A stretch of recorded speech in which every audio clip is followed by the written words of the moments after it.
Hola amigos, bienvenidos a su canal de YouTube Entrenamiento en Áreas Críticas. Soy Eder Zamarrón, urgenciólogo intensivista.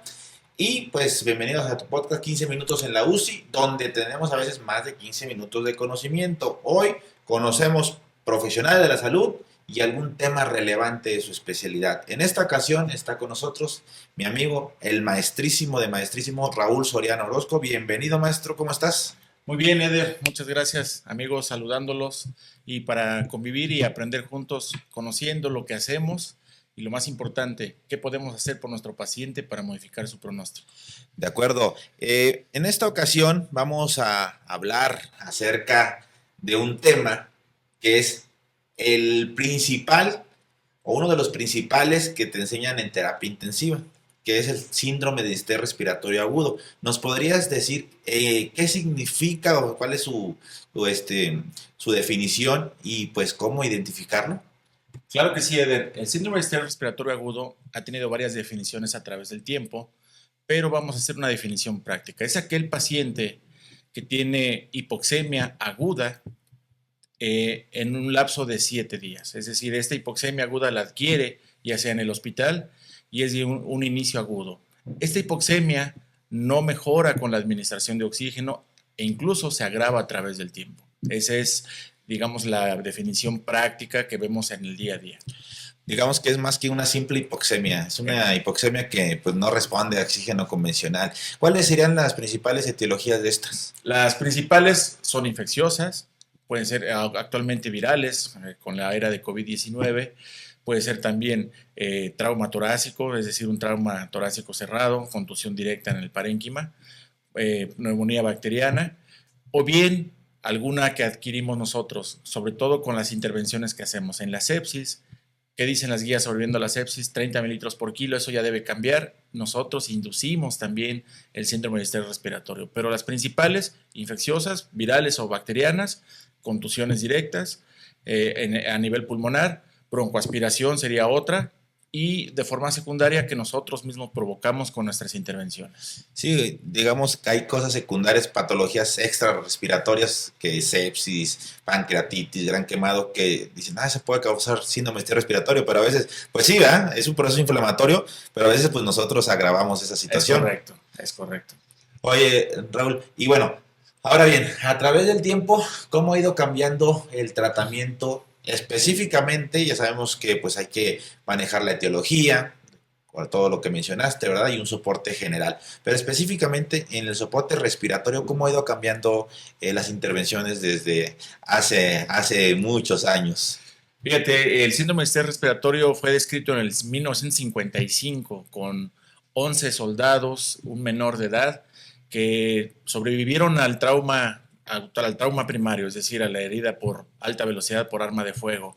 Eran reanimados y posteriormente se hacían hipoxemia de forma secundaria. Se administró oxígeno y no mejoraban. La mayoría de ellos falleció. Es aquí en 1967 cuando 4 investigadores, Devine, Pitti y Ashbach, describen este síndrome y empiezan a hacer intervenciones, una de las cuales ventilación mecánica. Son soportados con un ventilador, volúmenes corrientes en aquel entonces altos, pero se le dejaba presión positiva al final de la expiración, es decir, lo que nosotros conocemos como PEP o PIP. Esto mejoró la oxigenación, más no la mortalidad. Entonces, pero ya empezamos a tener alguna intervención sin éxito todavía. Y es aquí cuando viene Luciano Gattinoni en el 87, donde describe el concepto fisiopatológico Baby Long. Sabemos que la fisiopatología son propuestas que nosotros hacemos, que el clínico hace, pero esta fue un parteaguas para la ventilación protectora. ¿Qué dice ¿Cómo dijo Gattinoni? Dice, el pulmón de un adulto que funcionalmente es el pulmón de un bebé. Ah, ya. Es decir, de los 2.500 a 3.300 gramos de pulmón que nosotros tenemos viable, solamente funciona un 10 a 15%, es decir, 250 a 300 gramos. ¿Y cómo respiran los bebés? Respiran rápido. Por lo tanto, los pacientes con SDRA tienen taquipnea, es decir, respiran 30, 35 hasta 40 respiraciones por minuto y no hay un adecuado intercambio gaseoso, por eso retienen CO2. El CO2 es un marcador de severidad. Ah, claro, o sea, están tan inflamados los pulmones que ahora en lugar de caberle a la mejor sin problemas unos 500 mililitros de volumen tidal, pues con esos mismos 500 mililitros a unos pulmones muy inflamados, es decir, a un SDRA, pues le va a generar muchas presiones. O sea, no los va a tolerar. Necesitamos meterle volúmenes tidales más pequeños. Es interesante el concepto de baby long, conocerlo como lo describiste, pero más pues comprenderlo, el por qué, porque son volúmenes tidales que requieren los pacientes más bajos al momento de intubarse, ¿no? Así es, Eder. Y bueno, ya se describe este modelo fisiopatológico y viene en el 2000 el estudio ARMA, ¿sí? El grupo de Ars Network, hace dos grupos, el cual un grupo lo ventilan con 12 mililitros por kilo y otros 6 mililitros por kilo. Este estudio es muy interesante, Eder, porque tuvo que suspenderse, no se llevó a término este estudio, porque se dieron cuenta que el volumen corriente bajo, adaptado a un baby long, digámoslo Ya, así, claro. adaptado a un baby long, a un pulmón de un bebé en un adulto, estos pacientes se murieron menos que los pacientes que tenían volúmenes corrientes altos, 12 mililitros por kilo, por lo cual se suspendió porque ya no era ético Claro. ventilar a pacientes con esta maniobra que era dañina. ¿Okay? Entonces se tuvo que suspender y dijeron, todo se ventila con volúmenes corrientes bajos. O sea, claro, al final de cuentas, el que tenía volúmenes corrientes o tidales más bajos, tenían menos presiones en sus pulmones y los dañaban menos. Es correcto. En aquel entonces se decía volúmenes corrientes como tal vez un objetivo, pero es un camino para alcanzar las metas más importantes, que son control de presiones pulmonares. De acuerdísimo. Fíjate, entonces, ya quedamos claro que una intervención muy importante es el volumen tidal o volumen corriente en nuestro ventilador mecánico bajo a 6 mililitros por kilo de peso predicho, que es una forma y fórmula de estimar un peso acorde a la estatura y al género de los pacientes. Eso ya está conocido. Ahora, ¿qué otras intervenciones podrían funcionar o no funcionar en estos pacientes de SDRA severo? Otras intervenciones, el PEP, presión positiva al final de la expresión. Lachman fue el primero en usar PIP súper alto, super PIP, es decir, el máximo PIP con la máxima oxigenación, pero todo esto tenía efectos deleterios, sobre todo en el ventrículo derecho, que es un ventrículo que está capacitado para manejar gran cantidad de volumen, pero a bajas presiones. Entonces, el PIP fue una herramienta y sigue siendo una herramienta, pero ha cambiado a través del tiempo.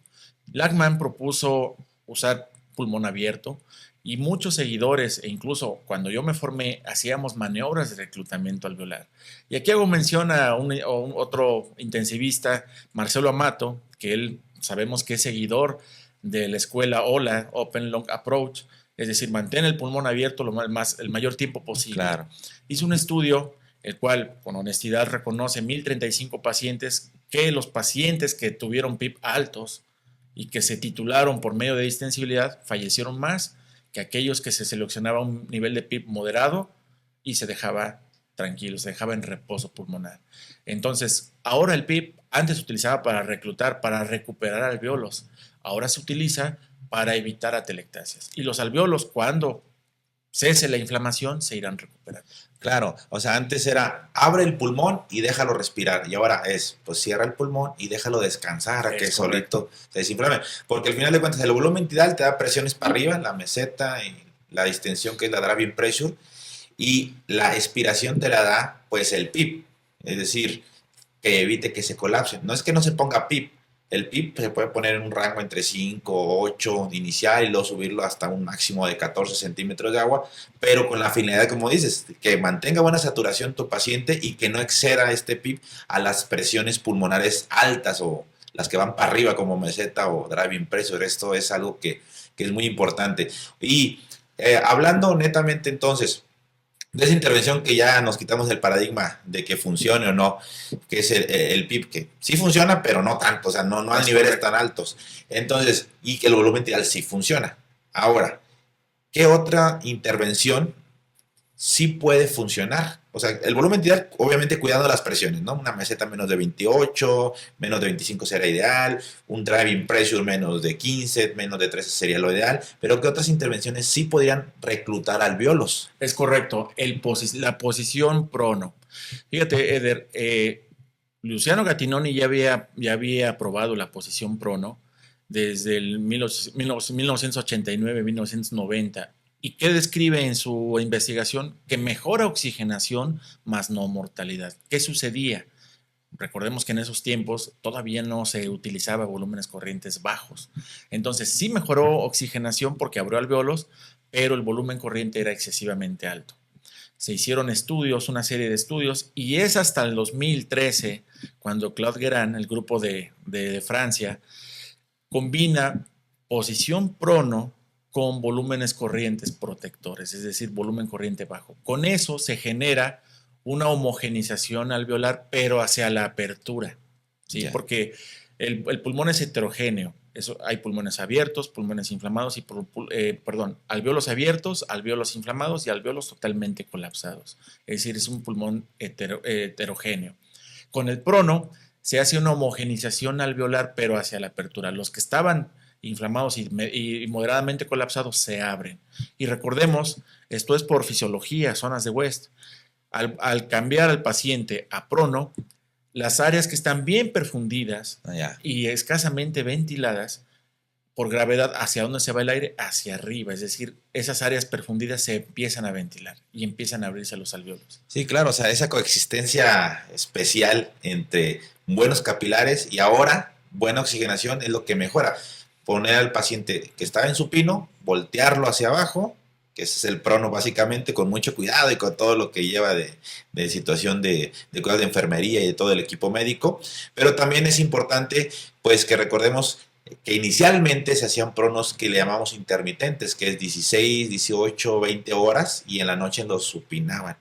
Pero ahora, no sé, en tus unidades manejan o manejamos, porque me incluyo más un prono continuo, o sea, intubamos, sedamos al paciente, le ajustamos el ventilador en volumen tidal, presiones, un PIP aceptable, FIO2, etcétera, y lo ponemos para abajo. ¿Cómo lo manejas actualmente ese prono? Sí, recordemos que el prono intermitente se hizo por fines de logística en el primer estudio de Claude Guérin, es decir, mañana tarde y se dejaba descansar en la noche tanto al paciente como al personal de salud por cuestiones de logística. Pero actualmente el prono continuo genera más beneficio y en la era COVID mucho más, es decir, no nos exponíamos tanto los profesionales de la salud a estar supinando a un paciente, sobre todo porque era una enfermedad nueva y no la conocíamos. El promedio de prono que nosotros tenemos son de 3 a 4 días, e incluso hemos llegado a tener pacientes 7, 10 días con los cuidados que se requieren para evitar úlceras, lesiones del plexo braquial. El paciente puede tener 7, 10 días de posición prono hasta alcanzar nuestra oxigenación que deseamos. Excelente, y sirve que le das tiempo en que se desinflame solito, en que repose el pulmón. Antes nos daba miedo pronarle, siempre les digo, y ahora nos da miedo cuando ya está pronado, supinarlo, no se nos vaya a desoxigenar ahora. Que mejoren las PAFIs, que mejoren las oxigenaciones, y después ya lo supinamos y vemos si se progresa. De acuerdísimo, igual. De hecho, hay un estudio mexicano donde alrededor de 50 horas hacia arriba es la mayor oxigenación o el mayor beneficio para oxigenación de estos pacientes, y de acuerdo, un prono continuo es bastante bueno con todos los cuidados y la responsabilidad que esto conlleva. Ya para ir cerrando este capítulo, ¿qué recomendaciones le darías tú a los profesionales de salud que atiendan a este tipo de pacientes en cuanto al síndrome respiratorio agudo enfocado a la ventilación mecánica? Sí, la recomendación que nosotros les hacemos es lo primero, porque a veces nos seduce el ventilador, nos seduce estarle programando, moviendo parámetros. Lo primero que tenemos que hacer es medir al paciente. Parece algo simple, pero es como el lavado de manos. Ya Sí. sabemos que previene infecciones, pero muchas veces no hay apego. Lo mismo, medir al paciente, estimar la talla del paciente es lo primero que se debe de hacer. Segunda, un volumen corriente protector para alcanzar presión meseta la más baja posible, pero menos de 30 en los pacientes que tienen mucho daño pulmonar, o lo más bajo, es decir, menos de 25 sería ideal, pero hay pacientes que no es posible. Claro. Con que esté en 27, 28, estoy al menos protegiéndolo. Y la driving pressure, otro parámetro de protección pulmonar, menos de 15 o menos de 13, la más baja posible que yo pueda alcanzar. Un volumen corriente protector, que es el camino para alcanzar mis presiones pulmonares. Y obviamente un nivel de PIB moderado, puede ser 5, 8, 10, ya nuestro paciente nos irá mostrando si lo tolera, para tener una oxigenación 91, 92%.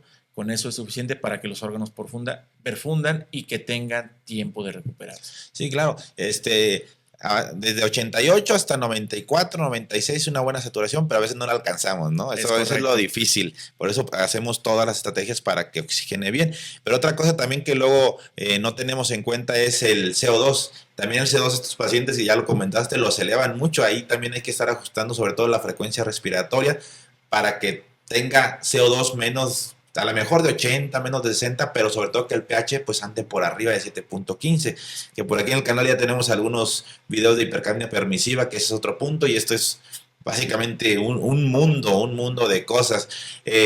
También viene por ahí, si no mejora oxigenación con todas las medidas estandarizadas, pues viene el ECMO, la circulación extracorpórea, venovenosa, saca sangre, la oxigena, le depura CO2 y la regresas, pero bueno, sabemos que en muchos lados no hay esto, ¿no? Y pues muchas otras cosas que salen, ventilación no convencional. ¿Qué opinas ya para terminar, de la ventilación no convencional? Mira, la ventilación convencional es una buena idea y es una buena intención que tienen los ingenieros biomédicos. No convencional. La no convencional, sí, es correcto. Es una buena idea, es decir, es una buena intención, pero no impacta en mortalidad. Y sobre todo, que no todos los profesionales la manejan. Entonces, no la recomiendo. A mí me encanta el APRB, lo tengo que confesar. La idea es genial, pero no todos los pacientes lo toleran, ¿sí? Entonces, es un error establecer un modo de ventilación al paciente. El paciente, nosotros tenemos que satisfacer las necesidades del paciente, no nuestras necesidades claro, o nuestro ego, no. Modos no convencionales no los recomiendo. Con volumen es suficiente para disminuir mortalidad, es lo que ha demostrado. Sí, controlado por volumen, en estos casos bien sedados, que estén controlados, inclusive en ocasiones pues se requiere hasta bloqueador neuromuscular y un buen de cosas que podemos seguir hablando, pero por cuestiones, así que de tiempo y de toda esta logística, es que ya nos tenemos que ir ahorita. Tenemos que volar, pero el doctor Raúl nos dice el favor. Estamos desde Oaxaca, desde el cuarto update, y pues muchas gracias. Pues nos despedimos. ¿Dónde te pueden seguir, Rul, en tus redes? Mis redes sociales en Facebook, Dr. Raúl Soriano, ahí me encuentran.